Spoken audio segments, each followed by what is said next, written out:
Então, pessoal, agora iniciando o nosso vídeo, de fato, a gente vai falar um pouco sobre a história do autismo e esse vídeo tem, como eu acabei de falar, fins didáticos.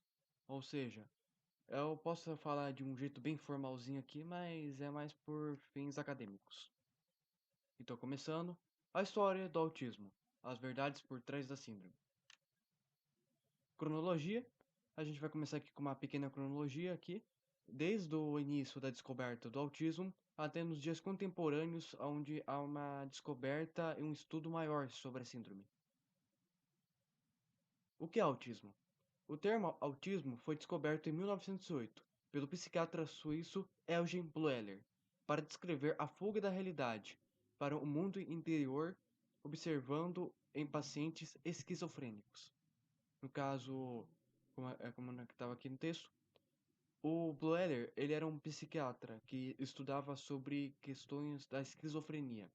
Ou seja, ele estava fazendo algumas pesquisas e sobre a pesquisa que ele estava fazendo, entre alguns sintomas que ele diagnosticou a esquizofrenia, estava comportamentos autistas, que seria a questão de tipo a pessoa ficar totalmente dentro de si, sabe? É tipo uma analogia. Tipo, você está à deriva dentro do seu mundo. E no caso, vem daí que vem essa palavra, ou seja, do grego, autos, que significa você, eu, e ismo, que significa o extremo. É o extremo de si mesmo. Distúrbios autísticos do contato afetivo.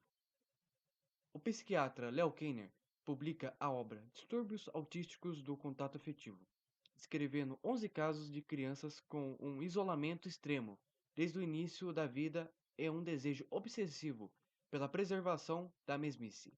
Ele usa o termo autismo infantil precoce, pois os sintomas já eram evidentes na primeira infância, e observa que essas crianças apresentavam maneirismos motores e aspectos não usuais na comunicação, como a inversão de palavras e a tendência ao eco. No caso aqui, eu não estudei muito sobre Leo Kanner, mas eu posso trazer um vídeo falando mais um pouco sobre as pesquisas deles e também um artigo acadêmico que ele fala mais, ele especifica melhor os estudos que ele acabou fazendo no decorrer ao seu tempo sobre o autismo e outros transtornos também. A psicopatia autista na infância. Pesquisas. Han Asperger escreve o artigo A Psicopatia Autista na Infância, destacando a ocorrência preferencial em meninos que apresentam falta de empatia, baixa capacidade de fazer amizades, conversão unilateral, foco intenso e movimentos descoordenados. As crianças são chamadas de pequenos professores, devido à habilidade de decorrer sobre um tema detalhadamente. Como seu trabalho foi publicado em alemão na época da guerra, o relato recebeu pouca atenção e só em 1980 foi reconhecido como um pioneiro no segmento. No caso, também, Han Asperger, ele fez bastantes estudos e experimentos, principalmente na questão tipo do regime alemão na Alemanha nazista. Daí tem que também, daí no caso como eu falei sobre esse Leo Kanner, eu vou ter que trazer um vídeo específico falando sobre as pesquisas e principalmente a questão do estudo dele, principalmente a questão de experiências que ele também fazia em crianças na hora que ele ia estudar sobre o Asperger. Manual Diagnóstico e Estatístico de Doenças Mentais. A Associação Americana de Psiquiatria publica a primeira edição do Manual Diagnóstico e Estatístico de Doenças Mentais, DSM-1, referência mundial para pesquisadores e clínicos do segmento. Este manual fornece aos nomenclaturas e os critérios padrão para o diagnóstico dos transtornos mentais estabelecidos. Nesta primeira edição, os diversos sintomas de autismo eram classificados como um subgrupo da esquizofrenia infantil, não sendo entendido como uma condição específica e separada.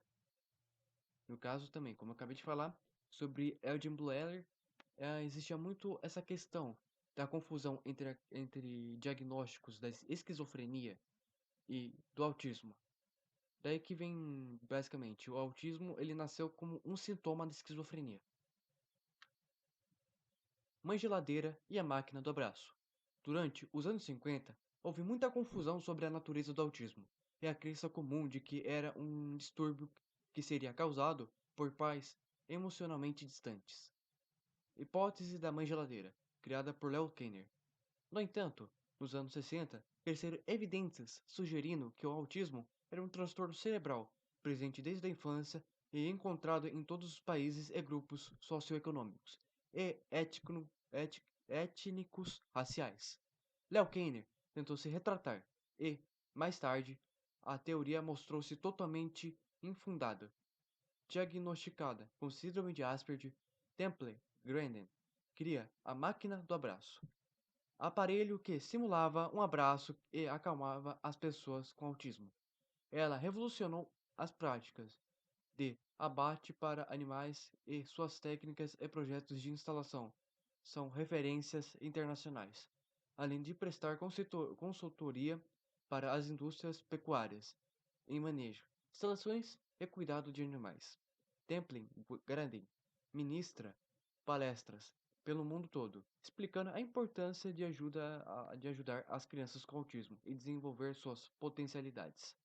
Também é bem importante estudar sobre essa palestrante, porque ela é bem importante sobre a questão da pesquisa do autismo, principalmente por ela ser propriamente autista, e também por conta de alguns estudos que ela fez também.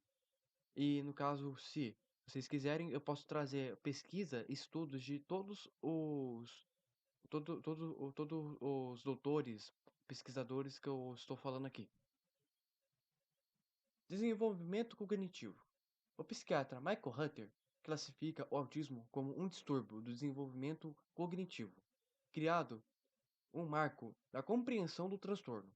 Ele propõe uma definição com base em 4 critérios: atraso e desvio sociais, não só como deficiência intelectual; problemas de comunicação, não só uma função de deficiência intelectual associada; comportamentos incomuns, tais como movimentos estereotipados e maneirismos; e início antes dos 30 meses de idade. A definição inovadora de Michael Hunter e a crescente produção de pesquisas científicas sobre o autismo influenciaram na elaboração do DSM-3. Nesta edição do manual, o autismo é reconhecido pela primeira vez como uma condição específica e colocada como uma nova classe, o transtorno invasivo do desenvolvimento, TDI. Esse termo reflete o fato de que múltiplas áreas de funcionamento do cérebro são afetadas pelo autismo e pelas condições a eles relacionadas. Síndrome de Asperger. O psiquiatra Lorna Raine desenvolve o conceito de autismo como um espectro que cunha o termo Síndrome de Asperger, em referência a Hans Asperger. Seu trabalho revolucionou a forma como o autismo era considerado, e sua influência foi sentida em todo o mundo. Com pesquisa e clínica, bem como a mãe de uma criança autista, ele defendeu uma melhor compreensão e serviço para indivíduos com TEA e suas famílias. Fundou a National Autistic Society, juntamente com a Judith Gold e com o Centro de Lorna Ryan. Sucesso de bilheteria. Rain Man torna-se um dos primeiros filmes comerciais a caracterizar um personagem com autismo. Embora o filme não tenha sido fundamental para aumentar a conscientização e sensibilizar a opinião pública sobre o transtorno, ele também contribuiu para a interpretação incorreta de que todas as pessoas com TEA também possuem habilidades savante, disfunção cerebral rara, em que a pessoa apresenta aptidões altamente desenvolvidas em certas áreas. Estudos sobre o caso. Novos critérios para o autismo foram avaliados em um estudo internacional multicêntrico, com mais de 1.000 casos analisados por mais de 100 avaliadores clínicos. Os sistemas de DSM-4 e da CID-10, Classificação Estatística Internacional de Doenças, tornam-se equivalentes para evitar confusão entre pesquisadores e clínicos.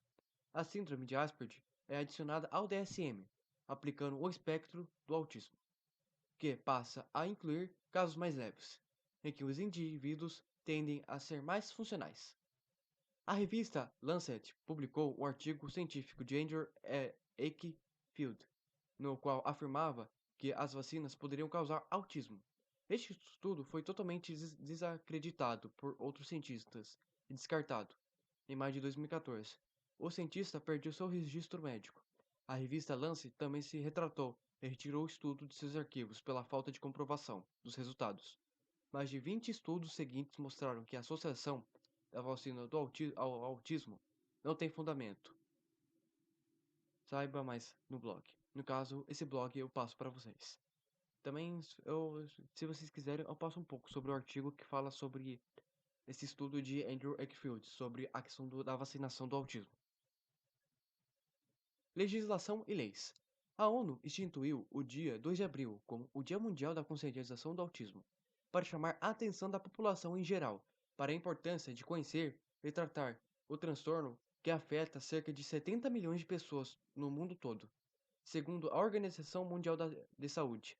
Em 2018, o 2 de abril passa a fazer parte do calendário brasileiro oficial, o Dia Nacional da Conscientização sobre o Autismo. Em 2012, sancionada no Brasil a Lei Berenice Piana, que instituiu a Política Nacional de Proteção dos Direitos da Pessoa com transtorno do espectro autista. Este foi um marco legal relevante para garantir direitos aos portadores de TEA. A legislação determina o acesso a um diagnóstico precoce, tratamento, terapias e medicamentos pelo Sistema Único de Saúde, a educação e a proteção social, ao trabalho e a serviços que proporcionem a igualdade de oportunidades.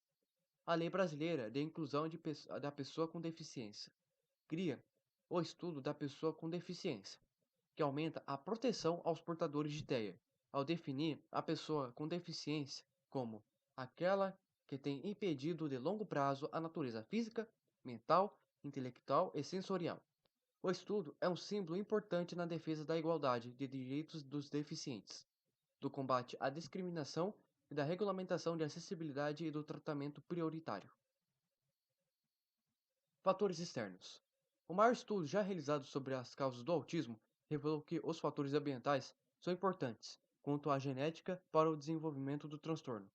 Isto contrariou estimativas anteriores, que atribuíram a genética de 80% a 90% do risco de desenvolvimento de TEA. Foram acompanhadas mais de 2 milhões de pessoas na Suécia entre 1982 e 2006, com avaliação de fatores como complicações no parto, infecções sofridas pela mãe e o uso de drogas antes e durante a gravidez. Lei Roumelmion, lei feita em 2020, entra em vigor a Lei 13.977, conhecida como Lei Roumelmion. O texto cria a carteira de identificação de pessoa com transtorno do espectro autista, CIPTEA, emitida de forma gratuita sob responsabilidade de estados e municípios. O documento é um substituto para o atestado médico que tem o papel de facilitar o acesso a direitos previstos na Lei Berenice Piana. O novo CID. A nova versão da Classificação Estatística Internacional de Doenças e Problemas Relacionados à Saúde, a CID-11, segue e foi proposta no DSM-V e passa a adotar a nomenclatura transtorno do espectro do autismo, para englobar todos os diagnósticos anteriores, classificados como um transtorno global do desenvolvimento. E, por fim, temos aqui a fonte de pesquisas, que eu vou deixar também aqui no link da descrição, para quem tiver mais interesse de estudar. E principalmente aquele estudo sobre a vacina do autismo. E claro, não posso esquecer de trazer alguns vídeos importantes falando sobre isso. E deixando bem claro isso, espero que vocês tenham gostado desse vídeo. Eu fiz ele mais como uma forma de estudo, e também de aprendizagem para quem quer estudar mais sobre o autismo e principalmente para mães que estão um pouco perdidas sobre essa questão e traz um estudo complementar, falando um pouco sobre história e legislações que favorecem aos autistas. Então, se vocês gostaram desse vídeo, espero que vocês deem um like, se inscrevam, compartilhem esse vídeo e me peçam mais vídeos como esse. Muito obrigado e até mais um vídeo.